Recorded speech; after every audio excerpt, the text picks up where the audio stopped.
reka tuvuge ko uyu munsi ari isabukuru y'amavuko yawe, none umwe mu nshuti zawe arakubajije ngo ese wujuje imyaka ingahe? Ushaka kumubwira ngo wujuje imyaka 20. Ese uzabimubwira gute mu cyongereza? Twagiye. I just turned 20. Nujuje imyaka 20. Nujuje imyaka 20.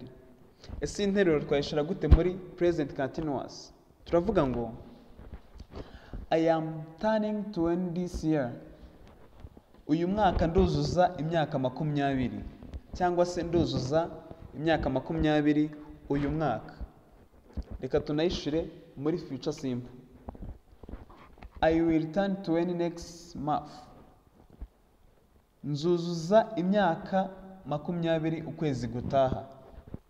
Niba ushaka kumenya ibihe by'inshinga, jya kuri channel yacu yitwa God's First English, uraza kubona mwene ayo masomo. Kandi niba ushaka kwigana n'abandi muri group ya WhatsApp, jya muri comment section kuri YouTube, uraza kubona link na pininze, urayikandaho irati kujyana muri group aho abandi banyeshuri bari kwitoreza icyongereza.